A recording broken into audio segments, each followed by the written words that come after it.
Hey guys, welcome to Unit 3. In this unit we only have 4 chapters, chapters 11, 12, 13, and 14. In this first chapter we're going to do membrane structure. So we're going to talk in this first topic about lipids and how membranes are structured and what their job is. And in the second topic in this chapter we're going to talk about membrane proteins and carbohydrates and all the other components that go into it.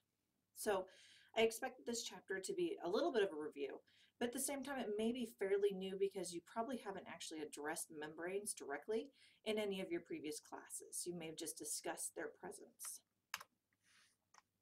So as I said, for this topic we're just going to talk about the importance of membranes and then some of the components of the lipid bilayer, which is the main component of the membrane.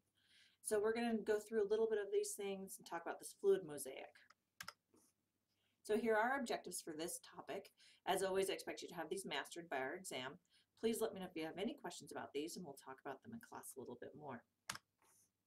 So you have talked about membranes before in your previous classes. Membranes are not something that should be a surprise to you. And you should know that membranes, the point of a membrane is to keep some stuff in and some stuff out. That's the point of the membrane. It's going to help regulate what comes in and it's going to help send stuff out of the cell. But big thing is it just creates a division, and that's the point, is to create that division between the cell and the external environment so that different processes can occur within the cell. Now there are 3 main roles of the membrane. Receive information. This happens through receptors and pores, and we'll talk about those in a couple chapters from now.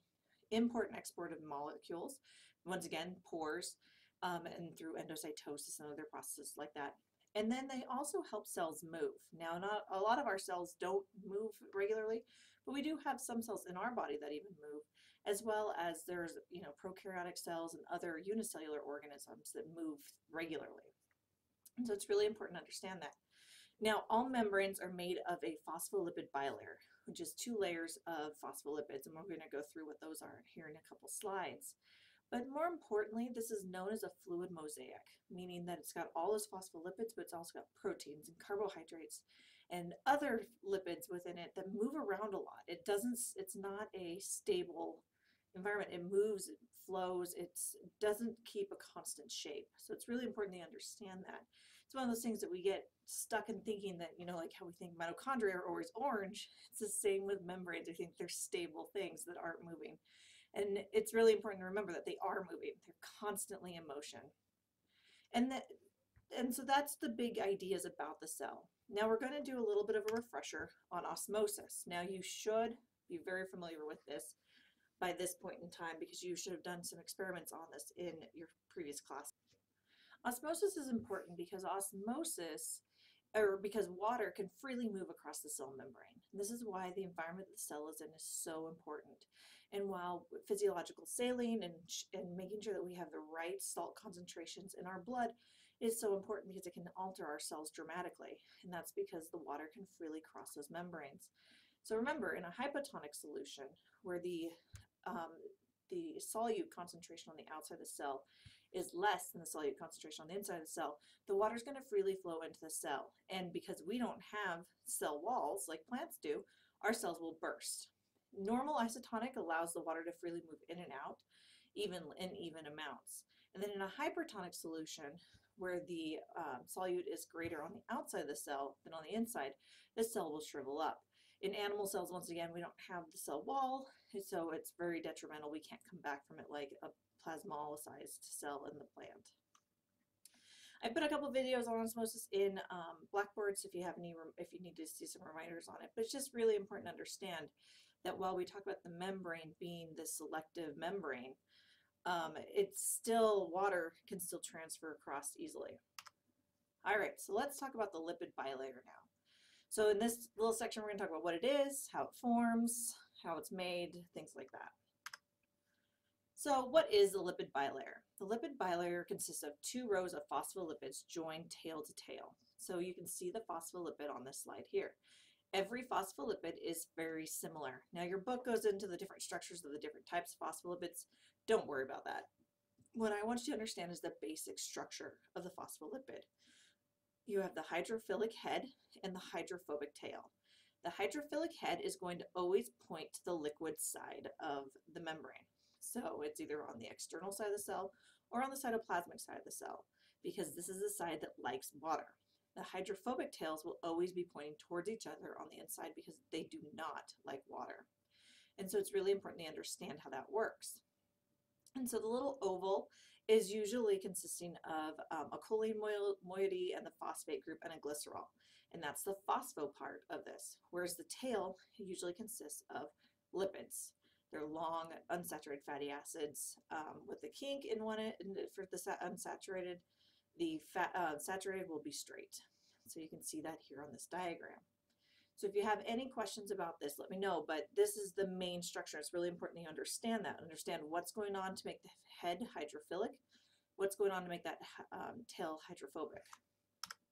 So how does this happen? If we were to put a bunch of phospholipids into water, it would naturally form a bilayer because of the way that the properties of these molecules work. There's a side that wants to be near the water and a side that doesn't, and so they will always form this layer. Now sometimes they form micelles, which is a circular section of it, but this is how this works. So it will always create, and it's a natural thing. Now remember how I talked about how it's fluid? It always is moving. These little guys, these phospholipids, they're moving throughout the membrane regularly. They will diffuse across the membrane on their own side with the lateral diffusion. They'll move around, they'll spin, they're doing all sorts of movement. And that's that fluidity that we're always talking about. And that's just part of how these, the properties of these molecules. Temperature can play a big role in it. If the temperature gets too warm, they're going to move around a lot more, which can make that membrane leaky. If it gets cold, they can become static and not move as much. And that's where cholesterol comes in and plays a role, but we'll talk about cholesterol in a little bit. The fluidity is also dependent on the length and the types of those tails. The shorter and the unsaturated fats, the more fluid, are more fluid than longer tails. And that's just because if you think about how they pack, that's the more they can pack, the less fluid they're going to be. So we want them to be pretty fluid in this because we want them to be able to move, but we don't want them going crazy where they become leaky. So it's really a careful balance that we have in the fluidity of the membrane. But it's really important to remember that they're always moving. Now, they can flip-flop from the cytoplasmic side to the extracellular side, but it doesn't happen very often. But they do spin and move around within themselves, and this moves proteins around on the cell surface and everything like that, so you can see how that all works. Now, there's always going to be asymmetry in the membrane, especially on the plasma membrane, the outside of the cell, because the outside of the cell has to have cell receptors and specific events happening, and this is called that extracellular space. It's really important to understand this because we're going to talk about how that plays a role later when we get to exporting from the Golgi apparatus and how this all works. And there's the cytosolic side. So the membrane is not identical. It's similar on both sides, but it's not 100% identical. There's going to be a variety of changes across them. So just be aware of that. To wrap up this topic, we're going to talk about how these membranes are made. They don't just come out of thin air.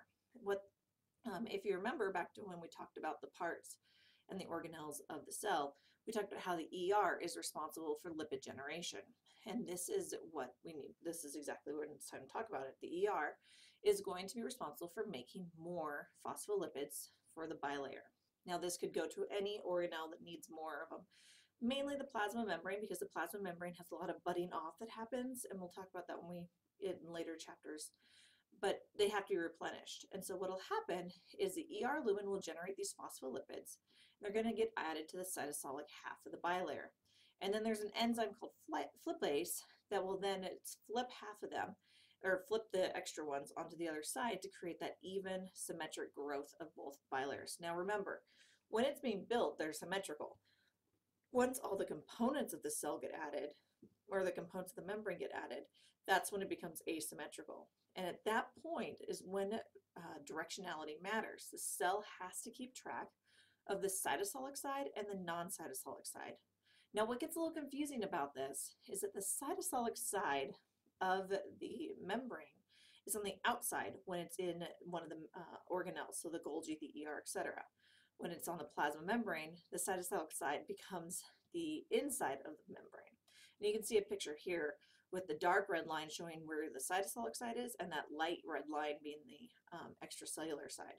So you can see how that kind of works, but it's important the cell keep track of that, because as it's building things to send to the membrane, it needs to be able to keep that directionality so that when it gets to the membrane, the proteins are on the right side. So this is the end of topic 1. When you're ready, go ahead and go on to topic 2 for membranes, and we'll get started on the other components of the membrane besides the phospholipids.